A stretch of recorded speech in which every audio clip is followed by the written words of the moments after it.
Petit Noël à Colmar, un livre de Noël écrit spécialement pour les apprenants de français, écrit par Geneviève de Fontaine.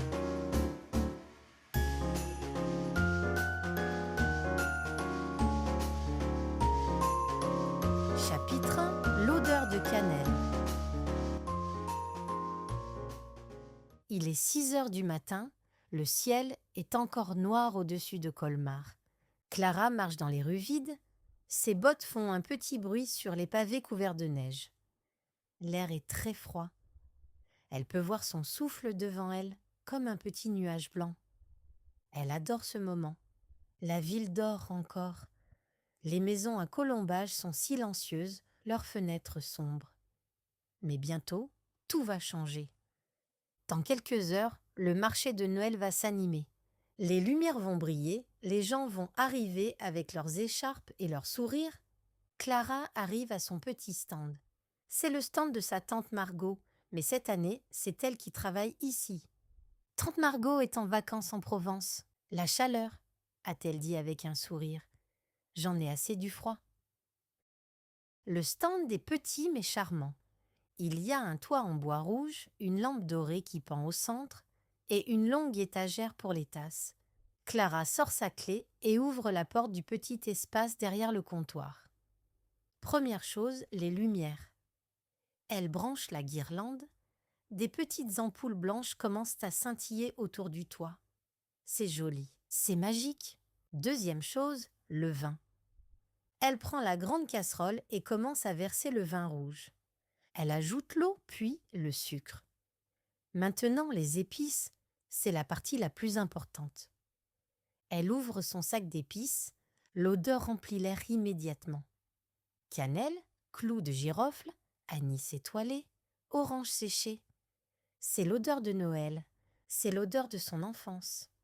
La recette secrète de grand-mère, murmure Clara. Elle sourit. Ce n'est pas vraiment un secret, mais c'est spécial. Tante Margot lui a tout appris. Combien de cannelle, combien de temps pour chauffer, quand ajouter l'orange. Clara allume le petit réchaud. Le vin commence à chauffer doucement. Elle remue avec une longue cuillère en bois. Bientôt, la vapeur monte dans l'air froid. L'odeur est incroyable. Elle regarde autour d'elle. D'autres vendeurs arrivent maintenant. Monsieur Keller ouvre son stand de bretzel. Madame Beaumont arrange ses bougies artisanales. Le vieil accordéoniste Félix s'installe sur son banc habituel. « Bonjour Clara !» crie Madame Beaumont. « Ça sent bon !»« Bonjour !» répond Clara. Elle sourit, mais son cœur est un peu lourd ce matin. Elle pense à Paris, à l'école de mode, à son rêve. 3 mois. Elle doit travailler 3 mois ici, économiser l'argent, et en mars, elle part. Elle va quitter Colmar. Elle va quitter l'Alsace.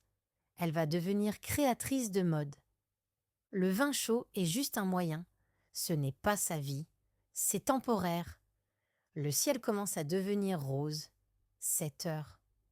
Les premières lumières s'allument dans les fenêtres des maisons. Clara verse un peu de vin dans une tasse pour goûter. Parfait.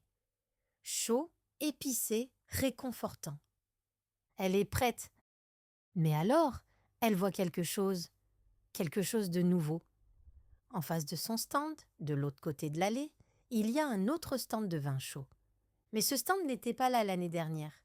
C'est un stand moderne, avec des panneaux en bois, clairs, et des guirlandes lumineuses très élégantes.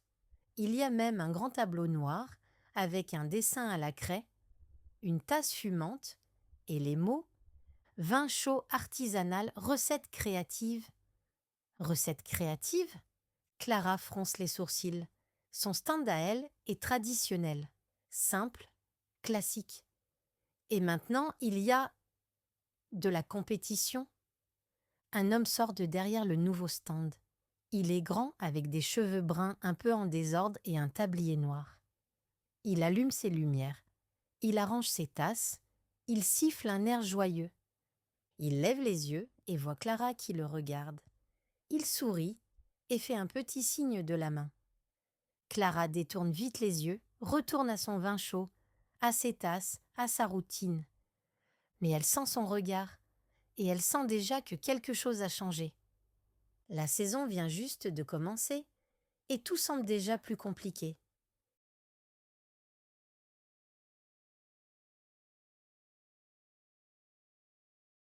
Chapitre 2. Le bâton de cannelle.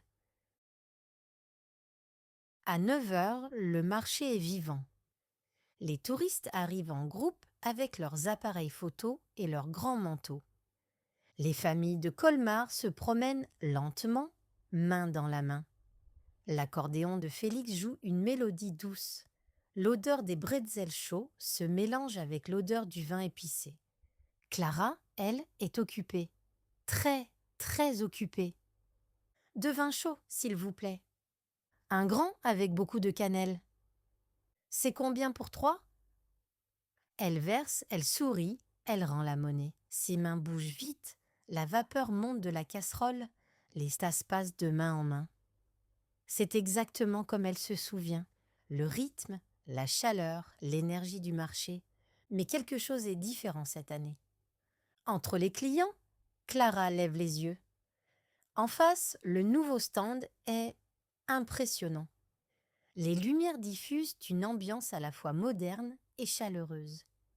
Le grand tableau noir, couvert de dessins à la craie, est superbe. Et déjà, une petite file d'attente s'est formée. L'homme, le rival, travaille avec assurance. Il rit avec ses clients, explique quelque chose en faisant de grands gestes. Une femme goûte son vin et laisse échapper un « Hum » accompagné d'un large sourire. Clara fronce les sourcils. C'est juste du vin chaud. Ce n'est pas si spécial. Mademoiselle, mon vin chaud ? Oh, pardon. Clara se retourne vite. Elle verse une tasse pour le monsieur âgé qui attend. Voilà, 4 € s'il vous plaît.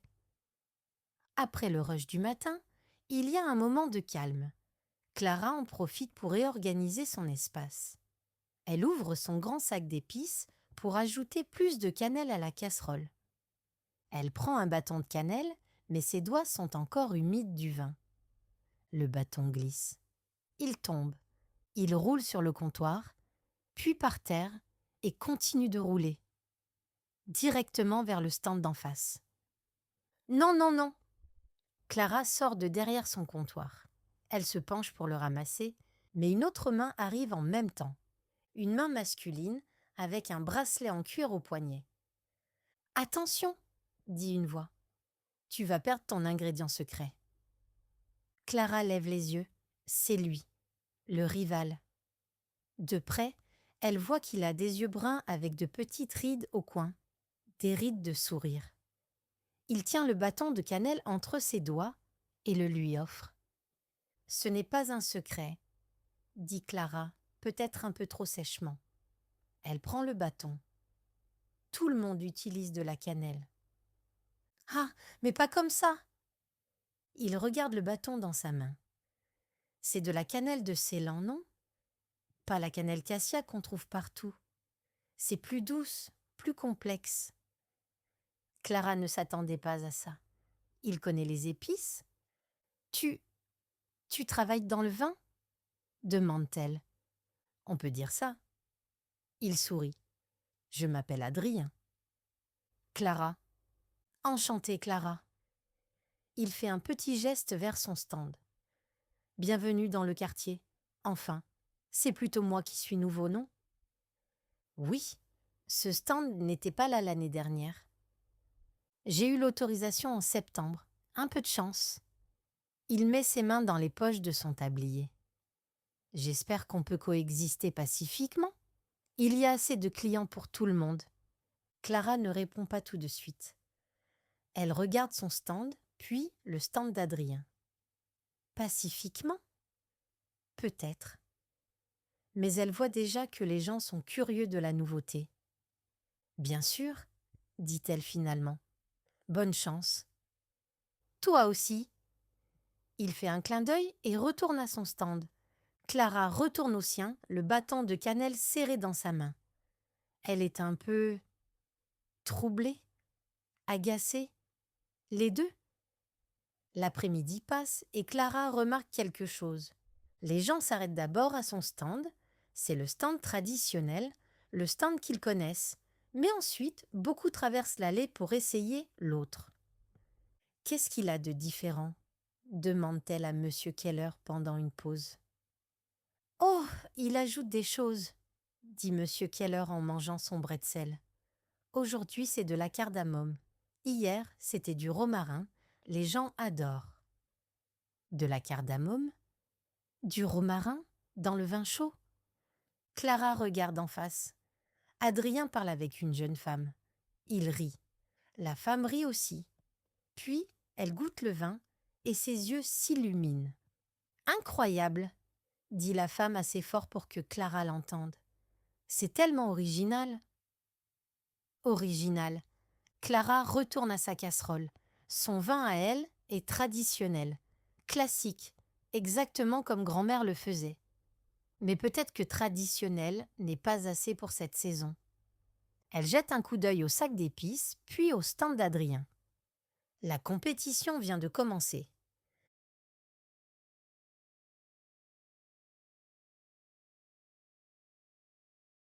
Chapitre 3. Un défi épicé. Ce soir-là, dans son petit appartement au-dessus de la boulangerie, Clara ne peut pas dormir. Elle pense à Adrien, à son tableau noir élégant, à ses recettes créatives, à la femme qui a dit « incroyable ». Elle pense aussi à son compte en banque. 3 mois de travail au marché, c'est assez d'argent pour Paris, mais seulement si les clients viennent à son stand. Clara allume sa lampe, elle prend son carnet et un stylo et commence à écrire. Cannelle de Ceylan? Oui. Clou de girofle? Oui. Anis étoilé? Oui. Orange séché? Oui. Elle fixe la liste si courte. Mais qu'est-ce que je pourrais ajouter? Se demande-t-elle. Elle regarde autour d'elle dans sa petite cuisine. Sur l'étagère, des épices qu'elle n'utilise jamais pour le vin chaud, du gingembre frais, de la cardamome verte, du poivre noir. Pourquoi pas? Elle se lève, met de l'eau à chauffer. Ce soir, elle va expérimenter. Le lendemain matin, Clara arrive au marché, encore un peu fatiguée mais pleine d'idées. Dans son sac, elle a 3 petits bocaux. Un avec du zeste d'orange frais, un avec du gingembre râpé, un avec juste un peu de poivre noir. « Bonjour Clara !» Madame Beaumont passe avec son panier. « Tu as l'air fatiguée. Mauvaise nuit ?» ?»« Non, non, bonne nuit. J'ai travaillé sur quelque chose. » Madame Beaumont sourit. C'est une femme d'environ 70 ans, avec des cheveux blancs et des yeux très intelligents. Elle vient au marché tous les jours depuis 40 ans. Elle connaît tout le monde. Elle voit tout. « Tu as remarqué le nouveau stand alors ?» dit-elle avec un petit rire. « C'est difficile de ne pas remarquer. » Adrien est un bon garçon. Il est revenu à Colmar après des années à Lyon. Sa famille est d'ici. Madame Beaumont se penche un peu plus près. « Mais entre toi et moi, la tradition a aussi sa place. Ne change pas tout, ma petite. » Clara hoche la tête. Mais après le départ de Madame Beaumont, elle regarde ses bocaux. Juste un peu de changement. Pas trop. À 10 heures, elle ajoute le zeste d'orange frais à sa casserole. L'odeur change immédiatement. C'est plus vif, plus lumineux. « Ça sent différent aujourd'hui, » dit un client régulier. « Une petite variation, » dit Clara avec un sourire. De l'autre côté de l'allée, Adrien lève les yeux. Il sent l'orange. Il la regarde et sourit. « Ah !» dit-il assez fort pour qu'elle l'entende. La concurrence s'intensifie. Clara rougit un peu, mais elle ne répond pas. Elle sert ses clients avec concentration. À midi, Félix l'accordéoniste s'arrête pour une pause. Il vient au stand de Clara. « Je vais goûter ta nouvelle version, » dit-il. « Et après, je vais goûter celle d'Adrien. Je vais être le juge. »« Ce n'est pas un concours, Félix. »« Pas encore. » Il rit et traverse vers le stand d'Adrien. Pas encore? Qu'est-ce que ça veut dire? La réponse arrive 1 heure plus tard. Le maire de Colmar, Monsieur Brunner, arrive au marché avec une grande affiche. Il l'accroche près de la fontaine centrale. Les gens commencent à se rassembler. Clara sort de son stand pour voir. L'affiche est rouge et dorée, très festive. Concours du meilleur vin, chaud 24 décembre, place de la cathédrale prix, 500 €, plus trophée de Noël. Inscription avant le 15 décembre, 500 €. Le cœur de Clara bat plus vite. 500 €, c'est presque un mois de loyer à Paris. C'est important. Tu vas participer? Elle se retourne. C'est Adrien, debout juste derrière elle, les mains dans les poches. Peut-être, dit Clara. Et toi? Probablement. Il regarde l'affiche, puis il la regarde elle. Ça va être intéressant. Tu as déjà gagné des concours? Quelques-uns. À Lyon, il y avait un concours de cocktails. J'ai gagné 2 fois. Il sourit, mais ce n'est pas arrogant. C'est juste confiant. Mais je ne connais pas les goûts de Colmar aussi bien que toi. Tu as l'avantage de la tradition. Et toi, tu as l'avantage de la créativité, répond Clara. Ils se regardent pendant un moment. Il y a quelque chose dans l'air. De la compétition? Oui. Mais aussi autre chose. Une curiosité. Un respect. Que la meilleure recette gagne, dit Adrien. Il tend la main. Clara hésite, puis elle serre sa main. Sa main est chaude et ferme. Que la meilleure recette gagne, répète-t-elle. Ils retournent à leur stand. Clara sent les yeux de Madame Beaumont sur elle. La vieille femme sourit avec un air mystérieux. Le soir, après la fermeture du marché, Clara reste un peu plus longtemps. Elle nettoie son espace. Elle compte l'argent de la journée. Pas mal, mais pas excellent non plus. Elle regarde l'affiche du concours, visible même de loin avec ses couleurs brillantes. Le 24 décembre, la veille de Noël, dans 2 semaines. Elle a 2 semaines pour créer la meilleure recette de vin chaud de sa vie. Et en face, Adrien fait probablement exactement la même chose. Clara sourit malgré elle. C'est un défi, c'est de la pression, mais c'est aussi excitant.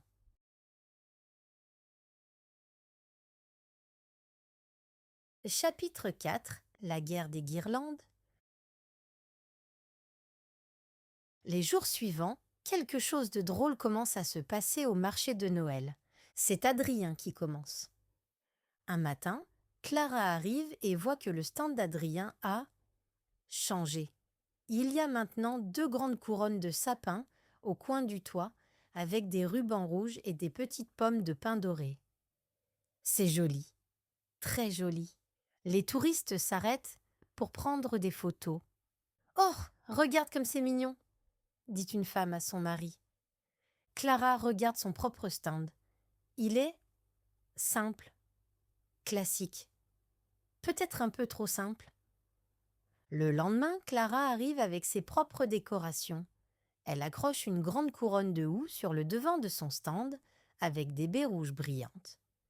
Elle ajoute aussi 2 lanternes vintage de chaque côté du comptoir. Quand Adrien arrive et voit les changements, il rit. « Ah, la guerre des décorations commence !»« Ce n'est pas une guerre, » dit Clara, mais elle sourit malgré elle. « C'est juste de l'esprit festif. » Bien sûr, esprit festif. Il fait un clin d'œil. Le jour suivant, Adrien installe un petit sapin de Noël à côté de son stand, décoré avec des boules argentées et bleues. Le sapin a des petites lumières qui clignotent. Clara ne peut pas laisser passer ça. Elle trouve des branches de sapin et des rubans rouges. Elle crée une belle décoration qui pend au-dessus de son comptoir. Elle ajoute aussi des clochettes qui font un joli son quand le vent souffle. « C'est charmant !» dit Madame Beaumont en passant. « Mais vous savez, vous deux, que vous êtes ridicules. » Qui, moi? Dit Clara innocemment. Toi et Adrien. Tout le marché parle de votre petite compétition. Clara rougit. Ce n'est pas. Oh, ma petite, je ne suis pas aveugle. Madame Beaumont rit doucement. Continue, c'est amusant à regarder. L'après-midi, quelque chose de nouveau se passe. De la musique commence à jouer du côté d'Adrien. Du jazz. Une voix de femme, douce et moderne, chante en anglais. C'est une chanson de Noël, mais version jazz. Les clients près de son stand commencent à bouger un peu en rythme. L'ambiance est cool, sophistiquée. Clara fronce les sourcils. De la musique? Vraiment? Elle attend le lendemain. Puis, elle aussi installe un petit haut-parleur. Mais elle joue Édith Piaf. La vie en rose. Puis, des chansons de Noël françaises classiques, Petit Papa Noël. Vive le vent. C'est romantique, c'est nostalgique, c'est français. Félix, l'accordéoniste, trouve ça hilarant. Il joue entre les deux stands, mélangeant le jazz d'Adrien et les classiques de Clara. Vous créez une symphonie de compétition, dit-il en riant. Un après-midi, pendant une pause tranquille, Adrien traverse l'allée. Il s'appuie contre le comptoir de Clara. Édith Piaf? Dit-il avec un sourire taquin. Tu joues la carte de la tradition française? Et toi, tu joues la carte du jazz américain dans un marché de Noël alsacien? Répond Clara. Touché. Il rit. Bon, je dois admettre, ta couronne de houx est magnifique. Merci. Tes pommes de pin dorées sont créatives. Ils se regardent. Il y a un moment de silence, mais ce n'est pas inconfortable. C'est plaisant. Tu sais, dit Adrien, je pense que Madame Beaumont a raison. Nous sommes un peu ridicules. Un peu? D'accord, très ridicule. Il prend une de ses tasses vides et la fait tourner entre ses mains. Mais c'est amusant, non? Clara ne peut pas s'empêcher de sourire. Oui, c'est amusant. Alors, qu'est-ce qui vient ensuite? Des rennes en peluche? Un Père Noël gonflable? Ne me donne pas d'idée, dit Clara. À ce moment, un groupe de touristes arrive. Ils regardent les deux stands, clairement indécis. Lequel choisir? Dit une femme à ses amis. Ils sont tous les deux si beaux. Pourquoi pas les deux? Suggère un homme. Et c'est exactement ce qu'ils font. 3 tasses chez Clara, 3 chez Adrien. Après leur départ, Clara et Adrien se regardent à travers l'allée. Égalité, dit Adrien. Pour maintenant, répond Clara. Mais il y a quelque chose de nouveau dans sa voix. Ce n'est plus vraiment de la compétition pure. C'est plus léger, plus joueur. Le soir, en fermant son stand, Clara réalise quelque chose. Elle pense beaucoup à Adrien, à ses blagues, à son sourire, à la façon dont il joue avec cette rivalité sans méchanceté. Elle secoue la tête. Non, elle ne peut pas. Paris, le plan, la mode, se répète-t-elle. 3 mois, pas plus. Elle ne peut pas se permettre de... Quoi exactement? D'aimer quelqu'un ici? Clara range ses affaires plus vite que d'habitude. Elle ne regarde pas vers le stand d'Adrien. Mais en partant, elle entend sa voix. « Bonne soirée, Clara !» Elle se retourne. Il est là, son tablier sur l'épaule, ses clés dans la main. « Bonne soirée, Adrien !» Il sourit. Ce sourire qui commence à devenir familier, dangereux. Clara se dépêche de partir dans les rues sombres de Colmar. Derrière elle, la musique du marché continue. Le jazz d'Adrien et Édith Piaf se mélangent dans l'air froid. Clara se surprend à se demander « Est-ce vraiment une guerre? Ou bien est-ce autre chose ?»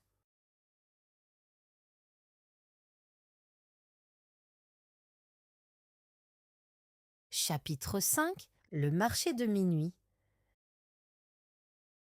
Le vendredi soir, le marché reste ouvert jusqu'à minuit.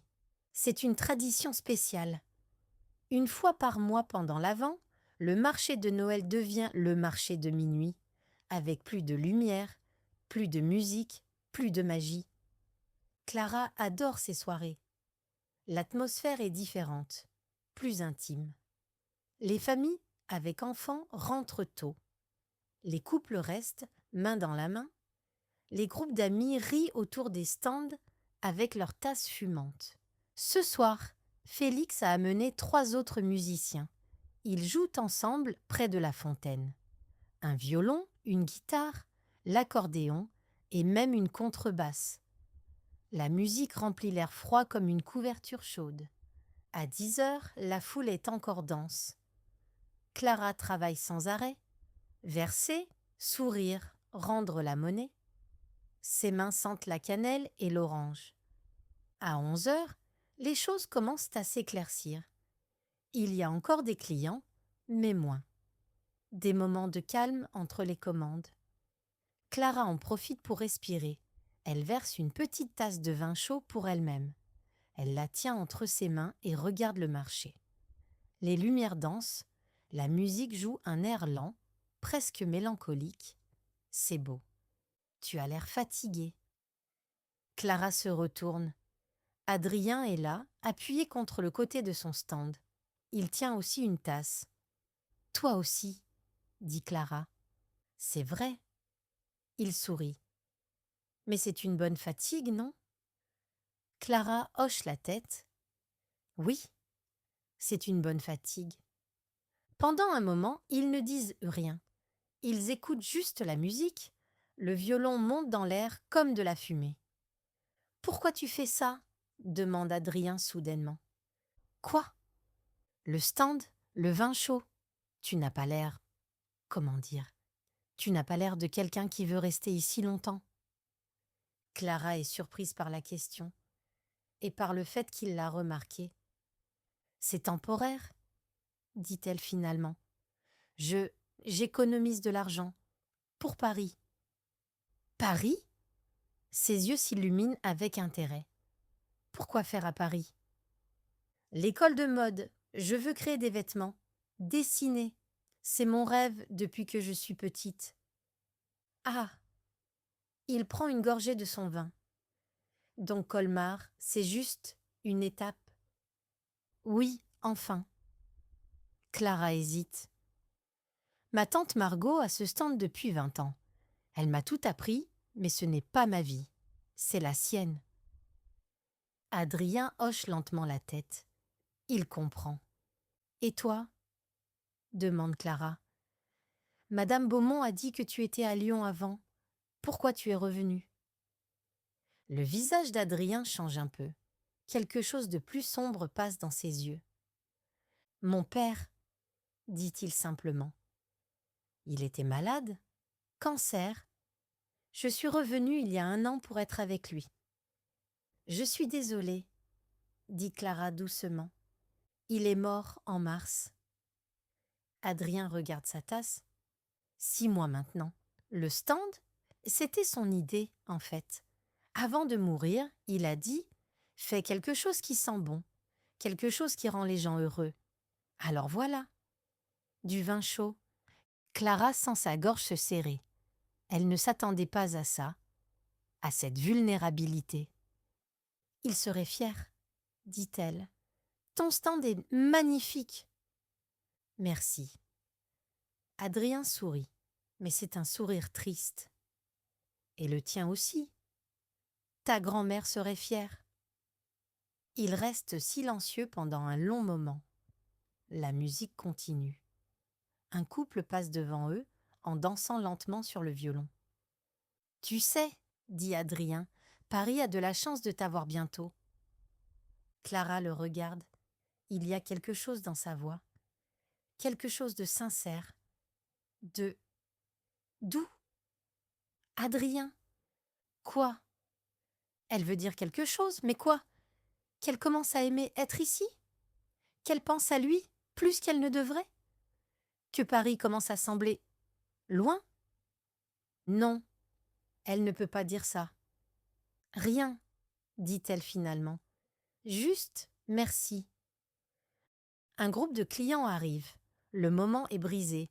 Clara et Adrien retournent à leurs stands respectifs.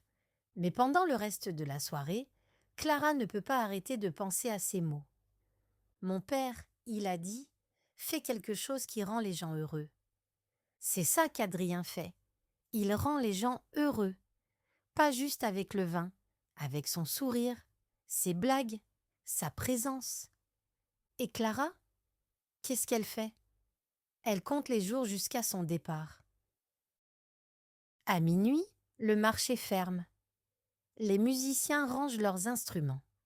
Les vendeurs ferment leurs stands. Les derniers clients partent dans la nuit. Clara nettoie son espace lentement. Elle est fatiguée, mais aussi troublée. Bonne nuit, Clara. Elle lève les yeux. Adrien est déjà prêt à partir, son sac sur l'épaule. Bonne nuit, Adrien. Il hésite, comme s'il veut dire quelque chose d'autre. Mais finalement, il fait juste un petit signe de la main et part. Clara le regarde s'éloigner dans les rues sombres de Colmar. Les lumières du marché s'éteignent une par une. Elle ferme son stand et commence à marcher vers chez elle. Mais ses pensées restent en arrière, près de la fontaine, près du violon, près d'un homme qui fait du vin chaud parce que son père lui a dit de rendre les gens heureux. Et pour la première fois, Clara se demande, est-ce que Paris est vraiment ce qu'elle veut? Ou est-ce juste ce qu'elle a toujours pensé vouloir?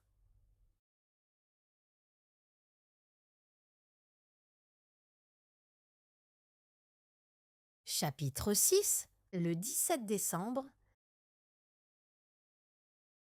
C'est le 17 décembre, le jour du concours. Clara se réveille avec des papillons dans le ventre. Elle a rêvé du trophée, des 500 €, de l'école de mode et, d'Adrien aussi. Ce n'était pas un rêve sur Adrien, c'est le concours avec Adrien, se rassure Clara. Le ciel est étrange ce matin, gris, lourd, presque menaçant. Il y a de la neige dans l'air. Clara peut le sentir. Au marché, tout le monde prépare le concours. Il y a 10 participants au total. Chacun a un petit espace près de la place de la cathédrale. Les juges vont passer à midi pour goûter tous les vins. Clara installe son réchaud, sa casserole, ses épices. Elle a préparé sa recette finale, sa base traditionnelle, mais avec du zeste d'orange frais, un soupçon de gingembre et, son secret, une toute petite pincée de poivre rose. À côté d'elle, 3 espaces plus loin, Adrien fait la même chose. Leurs yeux se croisent, il lui fait un petit salut. Elle répond avec un sourire nerveux. « Bonne chance, dit-il. Toi aussi. » À 11h, le vent commence à souffler, fort. À 11h30, les premiers flocons tombent, gros, épais, beaucoup. « C'est une vraie tempête qui arrive, » dit Monsieur Keller en regardant le ciel. « Je n'aime pas ça. » Les juges arrivent quand même. Monsieur Brunner le maire, Madame Rousseau, la propriétaire du meilleur restaurant de Colmar, et un critique gastronomique de Strasbourg. Ils commencent à goûter. Un par un, chaque stand. La neige tombe de plus en plus fort. Le vent souffle si fort que les tentes commencent à bouger. Les juges arrivent au stand de Clara. Elle verse 3 petites tasses avec des mains qui tremblent un peu. À cause du froid? De la nervosité? Les deux? Ils goûtent, ils prennent des notes, ils ne disent rien, puis ils vont chez Adrien. Clara essaie de ne pas regarder, mais elle ne peut pas s'en empêcher. Elle voit Madame Rousseau sourire en goûtant le vin d'Adrien. Le critique de Strasbourg hoche la tête avec approbation. La tempête s'intensifie. « Mesdames et messieurs !» crie Monsieur Brunner dans le vent. « Nous devons arrêter le concours, c'est trop dangereux, tout le monde doit rentrer. » « Quoi? Les résultats seront annoncés demain, » continue le maire. « Fermez vos stands, vite !» Les gens commencent à courir partout, les vendeurs couvrent leurs marchandises. Les touristes partent en courant vers leurs hôtels. Clara essaie de tout ranger rapidement. Le vent souffle si fort qu'elle peut à peine tenir ses choses. La neige entre dans ses yeux, dans sa bouche. Soudain, la lumière du marché s'éteint. Puis une autre, puis toute. Panne de courant. « Clara !» Une voix dans le vent. C'est Adrien. « Ton stand a encore de la chaleur ?»« Quoi ?» Elle peut à peine l'entendre. Il arrive près d'elle, couvert de neige. « Mon réchaud s'est éteint. Le tien marche encore ?» Clara regarde. Oui, son petit réchaud à gaz fonctionne encore. Une petite flamme brave dans le chaos. « Oui, on doit rester ici !» crie Adrien. « C'est trop dangereux de marcher maintenant. Viens, on va fermer le stand et s'abriter dedans. » Il a raison, la visibilité est presque zéro. Clara ne peut même pas voir la cathédrale qui est normalement juste en face. Ensemble, ils ferment les panneaux du petit stand de Clara. C'est étroit, vraiment très étroit, mais au moins ils sont protégés du vent. Le réchaud donne un peu de chaleur. Pas beaucoup, mais assez. Ils s'assoient sur le sol, côte à côte, leurs épaules qui se touchent. Dehors, le vent hurle. « Eh bien, » dit Adrien après un moment, « c'est dramatique. » Clara rit malgré elle. « Très dramatique. »« Tu as froid ?»« Un peu. » Il enlève son écharpe et la met autour des épaules de Clara. C'est un geste simple, mais ça la touche profondément. « Merci, » murmure-t-elle. Ils restent silencieux pendant quelques minutes. Le seul son est le vent dehors et leur respiration. Dans ce petit espace, Clara est très consciente de sa présence, de sa chaleur. De son odeur, un mélange de vin épicé et de quelque chose qui est juste lui. « Ton vin était excellent, » dit Adrien finalement. « Je n'ai pas goûté le tien. »« Il était bon aussi. » Il sourit. « Mais je pense que tu vas gagner. »« Pourquoi ?»« Parce que le tien avait quelque chose de spécial. J'ai vu la tête de Madame Rousseau. Elle a aimé. » Clara ne sait pas quoi dire. C'est gentil. Trop gentil venant de son rival. « Merci, » dit-elle doucement.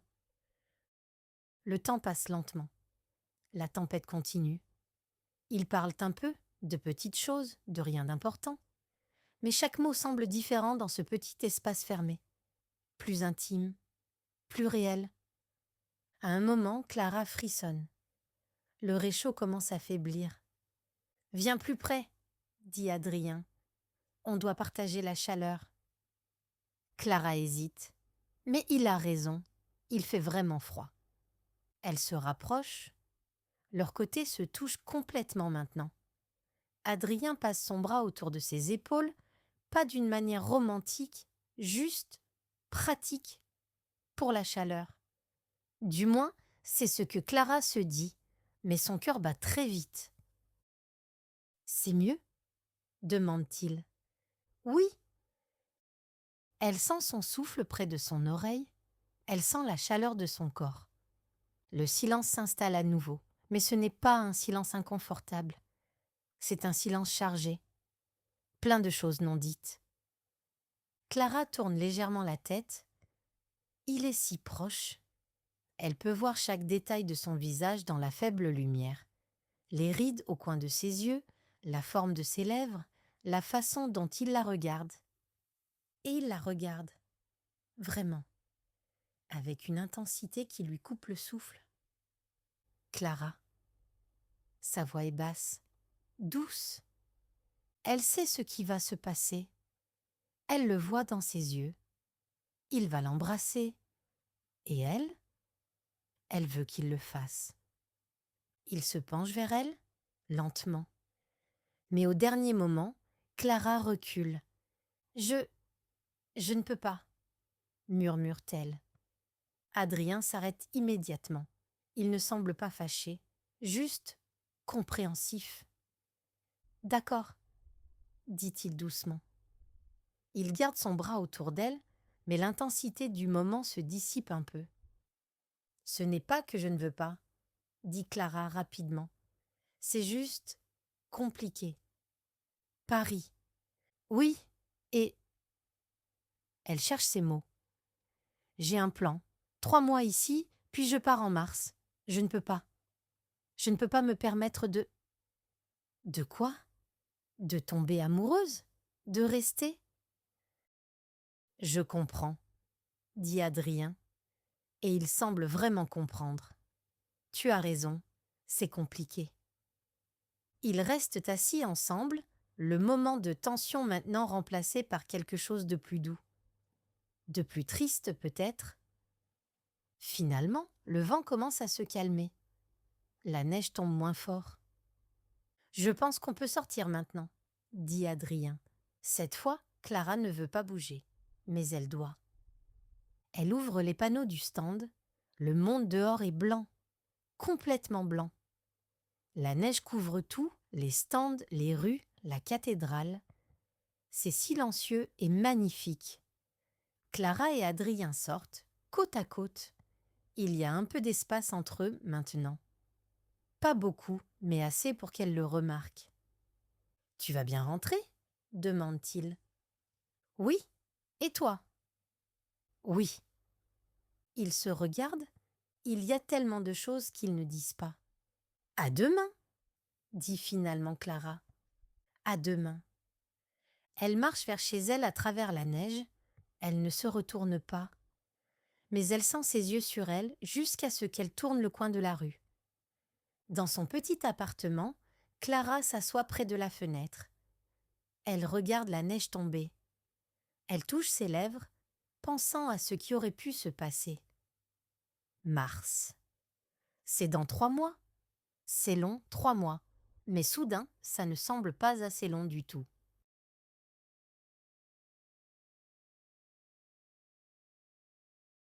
Chapitre 7. Le lendemain. Le lendemain matin, Clara arrive au marché en retard. Elle a mal dormi, tournant dans son lit en pensant à la tempête, au petit espace fermé, au moment où elle a dit non. Pourquoi elle a dit non? Et pourquoi maintenant elle regrette un peu? Non, elle ne regrette rien. C'était la bonne décision. Mais alors, pourquoi son cœur bat-il plus vite quand elle voit le stand d'Adrien au loin? Elle installe ses choses lentement, en faisant attention de ne pas regarder dans sa direction. Mais elle sent qu'il est là. Elle sent son regard sur elle de temps en temps. « Bonjour Clara !» C'est Madame Beaumont, souriante comme toujours. « Tu as survécu à la tempête ?»« Oui, oui, tout va bien. J'ai entendu dire que tu étais coincée avec notre cher Adrien. » Les yeux de Madame Beaumont brillent avec un peu trop d'intérêt. Ça devait être intime. Clara rougit. C'était juste pratique, pour la chaleur. Bien sûr, bien sûr. Madame Beaumont rit doucement et continue son chemin, mais Clara sait qu'elle ne croit pas un mot. À 10 heures, Monsieur Brunner arrive sur la place avec une enveloppe dorée. Les gens commencent à se rassembler. Tout le monde veut savoir qui a gagné le concours. Clara sort de son stand. De l'autre côté, Adrien fait la même chose. Leurs yeux se croisent pour une seconde, puis Clara regarde ailleurs. « Mes chers amis, » commence le maire. « Hier, malgré la tempête, nos excellents juges ont pu goûter tous les vins chauds du concours. La décision était très difficile. » Clara sent son cœur battre dans sa poitrine. Mais après beaucoup de discussions, nous avons un résultat. Monsieur Brunner ouvre l'enveloppe. « Cette année, nous avons une égalité, 2 gagnants. » Quoi? Clara Petit et Adrien Moreau partagent le premier prix. La foule applaudit. Les gens félicitent Clara, puis Adrien. Félix joue un air joyeux sur son accordéon. Clara ne sait pas quoi ressentir. Elle a gagné, enfin, à moitié. 250 € au lieu de 500, et elle doit partager le trophée avec lui. Elle regarde Adrien. Il la regarde aussi, un petit sourire sur les lèvres. « pas un sourire de victoire, plutôt un sourire qui dit « Bien sûr que ça se termine comme ça ». Le maire leur donne le trophée, un bel objet en verre en forme de tasse de vin chaud, et les 250 € à chacun. « Félicitations à vous deux », dit monsieur Brunner. « Et maintenant, une photo. » Clara et Adrien doivent se tenir côte à côte, tenant le trophée ensemble. Leurs mains se touchent sur le verre. Clara essaie de sourire pour la photo, mais c'est difficile. Tout est tellement étrange maintenant. Après la photo, les gens commencent à se disperser. Clara veut partir rapidement, retourner à son stand, mais Adrien l'arrête. « Félicitations, dit-il. Toi aussi. » Un silence maladroit. Hier, dans la tempête, tout semblait si naturel. Maintenant, Clara ne sait même pas où regarder. « Écoute, » commence Adrien, « à propos d'hier. »« Ce n'est pas grave, » l'interrompt Clara rapidement. « On oublie ça, d'accord ? C'était juste la tempête, le moment, rien de plus. » Elle voit quelque chose passer dans ses yeux. De la déception, de la tristesse. Mais il hoche la tête. « D'accord, si c'est ce que tu veux. »« C'est ce que je veux. » Menteuse, pense une petite voix dans sa tête, mais Clara l'ignore. « Bon, alors, bonne journée, » dit Adrien. Il retourne vers son stand sans dire autre chose. Clara reste là un moment, le trophée dans ses mains. Elle a gagné. Elle devrait être heureuse, mais elle se sent juste vide. La journée passe lentement. Clara travaille, sourit aux clients, verse du vin chaud, mais tout semble automatique, comme si elle regardait quelqu'un d'autre faire ses gestes. De temps en temps, elle lève les yeux vers le stand d'Adrien. Il travaille aussi, il rit avec ses clients. Mais il ne regarde plus vers elle comme avant. Il ne traverse plus l'allée pour faire une blague ou lui montrer une nouvelle décoration. L'après-midi, Madame Beaumont revient. Elle observe Clara pendant un long moment avant de parler. « Qu'est-ce que tu as fait ?» demande-t-elle finalement. « Quoi ? Rien. Je travaille. »« Non, ma petite, je parle d'Adrien. Quelque chose a changé. Vous deux étiez comme de la musique, tu sais, en harmonie. Et maintenant ?» Elle secoue la tête. Maintenant, il y a juste du silence. Clara ne sait pas quoi dire. Madame Beaumont a raison, évidemment. Mais comment expliquer ? « Je pars bientôt, » dit Clara finalement. « En mars. Pour Paris. Ce serait stupide de commencer quelque chose. » Madame Beaumont la regarde avec des yeux très sages. « Et tu penses qu'éviter les sentiments va rendre le départ plus facile ? » « Je ne sais pas, ma petite Clara. » La vieille femme prend sa main. « Parfois, 3 mois avec la bonne personne valent plus que 3 ans avec la mauvaise. Ou 3 ans seule. » Puis elle part, laissant Clara avec ses pensées. Le soir arrive. Le marché commence à se calmer. Clara nettoie son stand, range ses tasses. Elle est fatiguée, pas physiquement, mais dans son cœur. Elle jette un dernier coup d'œil vers le stand d'Adrien. Il est déjà parti. Ses lumières sont éteintes. Clara touche le trophée qu'elle a laissé sur son comptoir. Ils sont censés le partager, 1 semaine chacun, a dit le maire. Mais comment partager quelque chose qui représente tout ça ? La compétition, la complicité, le moment dans la tempête. Elle ferme son stand et marche vers chez elle. Les rues de Colmar sont jolies ce soir, avec toutes les lumières de Noël qui brillent. Mais Clara les voit à peine. Dans 7 jours, c'est Noël. Ensuite, le marché continue jusqu'au Nouvel An. Puis janvier, février et mars. Mars semble très loin et très proche en même temps.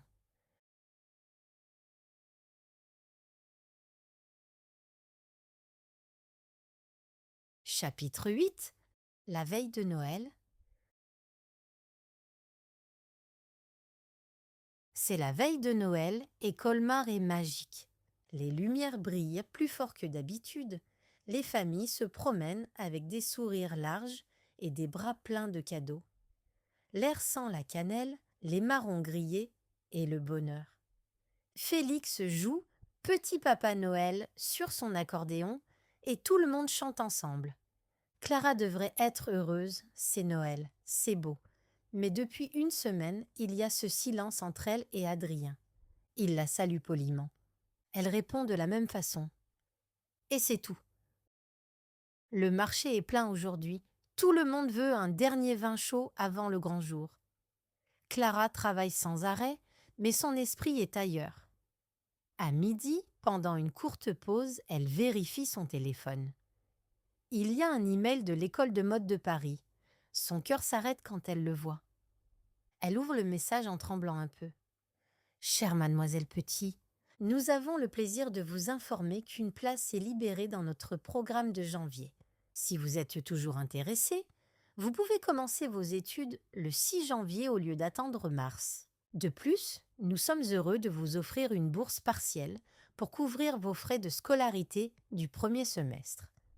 Nous avons besoin d'une réponse avant le 26 décembre. Si vous acceptez, nous devons vous voir pour un entretien et une orientation le 26 décembre à 10 heures. Clara relit le message, puis, encore une fois, pour être sûre que c'est réel. Une place en janvier, une bourse, l'école de ses rêves. « Oui !» dit-elle tout haut. Un client la regarde bizarrement, mais elle s'en fiche. « Trop bien, trop bien !» Elle a envie de danser, de crier, de courir dans la rue. C'est exactement ce qu'elle voulait, commencer plus tôt, avec l'aide financière dont elle avait besoin. C'est parfait. Puis elle relit la date, le 26 décembre. L'entretien est le 26 décembre, ce qui veut dire elle doit partir demain matin. L'excitation dans son ventre devient quelque chose d'autre, quelque chose de plus compliqué. Demain, le lendemain de Noël. Elle regarde autour d'elle le marché, les lumières, Félix qui joue de l'accordéon, le stand d'Adrien de l'autre côté de l'allée. Adrien. « Clara, ça va ?» C'est Madame Beaumont avec son panier et ses yeux inquiets. « Oui, j'ai reçu un email de l'école de mode à Paris. »« Ah ?» Madame Beaumont attend. « Il me propose de commencer en janvier, mais je dois partir, demain, le matin de Noël. » Madame Beaumont ne dit rien pendant un long moment. Puis elle pose sa main sur celle de Clara. « C'est une bonne nouvelle, non ?»« Oui. Oui, c'est bien. C'est juste, c'est Noël. Je vais être toute seule à Paris. Et il y a l'entretien le 26, et je dois trouver mon appartement et… » Clara sent les larmes monter. « C'est beaucoup. »« Tu ne seras pas seule, ma petite. Tu es forte, et Paris sera chanceux de t'avoir. » Clara sourit faiblement. « Merci. » L'après-midi, elle essaie de se concentrer sur le travail, mais c'est difficile. Elle doit le dire à Adrien. Elle lui doit au moins ça. À 5 heures, le marché commence à se calmer. Les familles rentrent pour préparer le réveillon. Clara prend une grande respiration et traverse l'allée vers le stand d'Adrien pour la première fois en une semaine. Il lève les yeux quand il la voit arriver. Il y a de la surprise dans ses yeux et quelque chose d'autre. De l'espoir ? « Salut » dit Clara. « Salut » Sa voix est douce, prudente.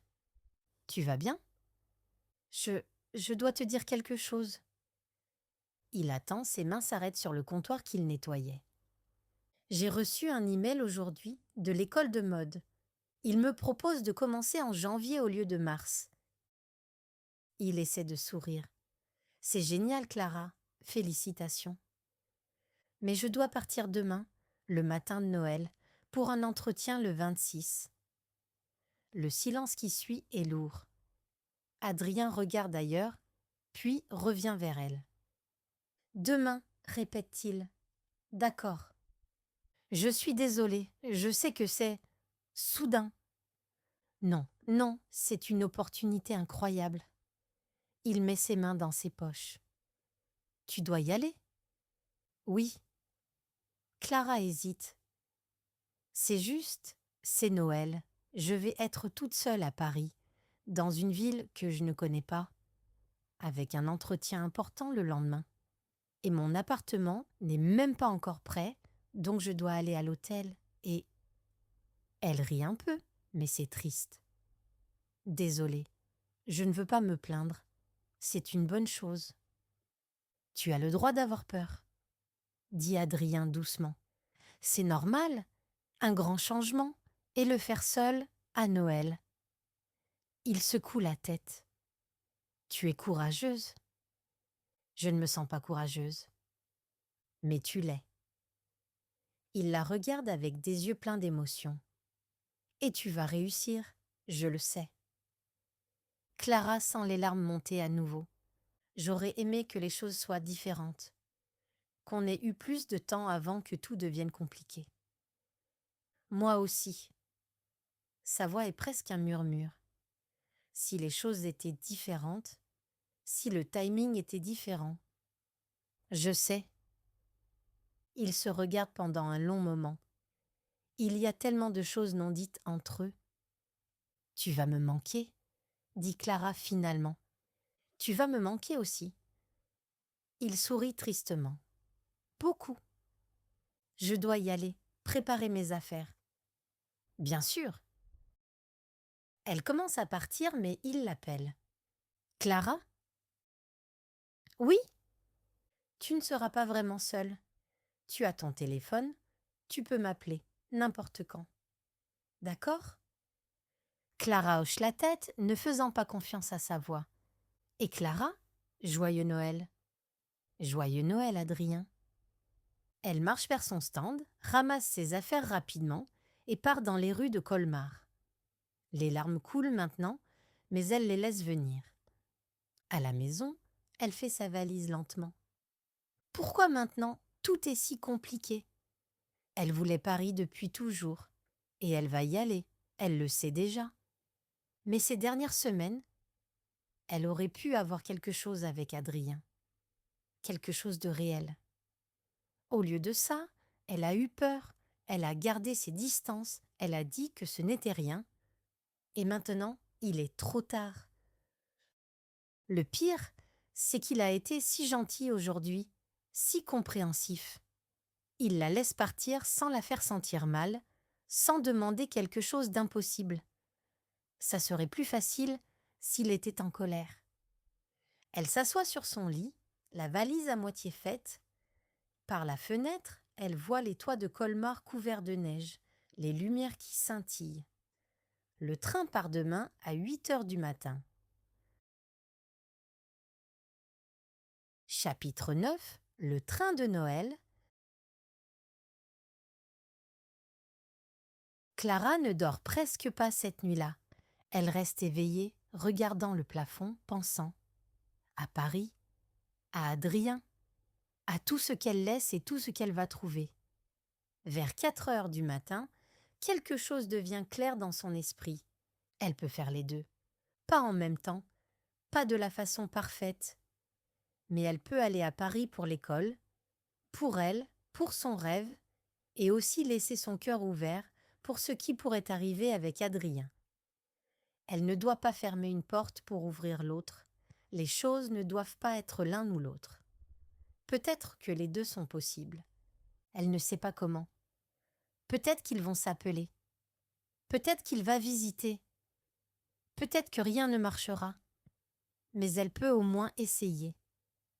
Cette pensée la calme un peu. À 5 heures, elle se lève. Elle s'habille. Elle prend sa valise qui attend près de la porte. Il est temps. Elle marche dans les rues silencieuses de Colmar. C'est Noël et tout est calme et beau. Les lumières brillent dans l'obscurité. La neige craque sous ses pieds. Elle passe devant le marché. Les stands sont fermés, endormis. Le stand d'Adrien est là, sombre. Elle s'arrête un moment, se souvenant de tout, la compétition, les blagues, la tempête. Puis, elle continue vers la gare. À 7h15, elle arrive. Il y a quelques autres personnes, mais pas beaucoup, qui voyagent le matin de Noël. Elle achète un café, elle attend sur le quai, sa valise à côté d'elle. Le train arrive à 7h45. Clara monte, trouve son siège près de la fenêtre. Elle met sa valise dans le compartiment au-dessus. Voilà, elle l'a fait, elle est dans le train. Une annonce, le train pour Paris partira dans 5 minutes. Clara regarde par la fenêtre. Elle voit la gare, les lumières, la ville au loin. Son cœur est lourd mais aussi excité. Oui, un peu excité. Le train commence à bouger. Par la fenêtre, Clara voit Colmar s'éloigner, les maisons à colombages, les rues pavées, le marché de Noël. Tout devient de plus en plus petit, puis disparaît. Clara ferme les yeux. Elle essaie de ne pas pleurer. C'est Noël. C'est un nouveau départ. Elle devrait être heureuse. Le train s'arrête à Strasbourg. Quelques personnes montent. Clara ne fait pas attention. Elle regarde juste par la fenêtre, perdue dans ses pensées. Le train repart. Direction Paris. Environ 30 minutes plus tard, Clara entend quelqu'un s'approcher dans l'allée. Des pas qui s'arrêtent près de son siège. « Excuse-moi, ce siège est libre ?» Clara reconnaît cette voix immédiatement. Son cœur s'arrête. Elle se retourne. C'est Adrien. Il est là, debout dans l'allée, avec son manteau noir et un sac. Et dans ses mains, il tient 2 gobelets en papier. De la vapeur monte dans l'air, l'odeur de cannelle. « Adrien ?» Clara ne peut pas croire ses yeux. « Qu'est-ce que tu fais ici ?» Il sourit. « Je ne pouvais pas te laisser passer Noël toute seule, ni déménager dans une nouvelle ville sans aide. »« Mais ton stand ? Le marché ? Mon cousin s'en occupe jusqu'au Nouvel An. » Il s'assoit dans le siège à côté d'elle et lui donne un des gobelets. « Tiens, c'est Noël, on doit avoir du vin chaud. » Clara prend le gobelet, encore sous le choc. « Tu es venue à Paris pour m'aider à déménager ? Pour quelques jours, je vais t'aider à t'installer dans ton appartement, te montrer le quartier, être là pour ton entretien, enfin, pas dans l'entretien, mais tu sais, pour le support moral. » Il sourit. « Et ensuite, je retourne à Colmar pour le Nouvel An. »« Adrien !» Clara sent les larmes monter. « Tu n'étais pas obligé de faire ça. »« Je sais, mais je voulais. » Il prend une gorgée de son vin.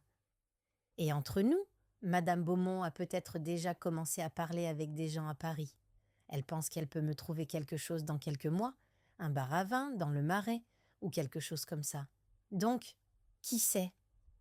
Peut-être que je reviendrai. » Clara rit à travers ses larmes. « Madame Beaumont ne s'arrête jamais, hein ? » ?»« Jamais. » Il rit aussi. « Mais je ne te fais pas de promesses, d'accord ? Je ne sais pas ce qui va se passer. Toi, tu as ton école. Moi, j'ai mon stand. Mais... » Il prend sa main. « On peut essayer, non ? Voir ce qui se passe. » Clara regarde leurs mains entrelacées. Puis elle regarde son visage, ce visage qui est devenu si familier, si cher. « Adrien, je dois te dire quelque chose. »« Quoi ? » ?»« Cette dernière semaine, quand on ne se parlait pas, c'était horrible. Et hier soir, quand je faisais ma valise, je pensais juste à toi. À combien tu allais me manquer. » Elle prend une grande respiration. « Je pense que je t'aime. Je ne sais pas comment ça marche avec Paris et Colmar et tout le reste, mais je t'aime. » Le sourire sur son visage est comme le soleil. « Je t'aime aussi, Clara, depuis le jour où tu as laissé tomber ton bâton de cannelle. » Clara rit. « C'était un accident. » « Le meilleur accident. » Il se penche vers elle. « Je peux t'embrasser ? » « S'il te plaît. » Leur baiser goûte la cannelle et l'orange. Ils goûtent Noël et les nouveaux commencements. il goûte comme l'espoir. Quand ils se séparent, Clara rit doucement. C'est fou, non? On se connaît depuis quelques semaines seulement. Complètement fou. Il sourit et passe son bras autour de ses épaules. Mais les meilleures choses sont souvent un peu folles. Clara pose sa tête sur son épaule. Ils tiennent leur gobelet de vin chaud, regardant la campagne française passer par la fenêtre. La neige tombe doucement sur les champs blancs. « Merci d'être venu, » murmure Clara. « Il n'y a pas d'autre endroit où je voudrais être. » Le train continue vers Paris, vers l'inconnu, vers les entretiens et les nouveaux appartements et l'école de mode, vers tous les rêves que Clara a toujours voulu. Mais maintenant, elle ne le fait pas seule. Elle a un gobelet de vin chaud à la cannelle, une main qui tient la sienne, et un homme qui a pris un train le matin de Noël juste pour être avec elle. Elle a quitté Colmar ce matin en pensant qu'elle laissait tout derrière. Mais maintenant, elle comprend, elle n'a rien laissé. Elle a juste emmené le meilleur avec elle. Et à travers la fenêtre du train, le soleil commence à se lever sur une nouvelle journée, une nouvelle ville, une nouvelle vie. Une vie avec de la cannelle, du vin chaud et quelque chose qui ressemble beaucoup à l'amour. « Joyeux Noël, Clara » murmure Adrien. « Joyeux Noël, Adrien »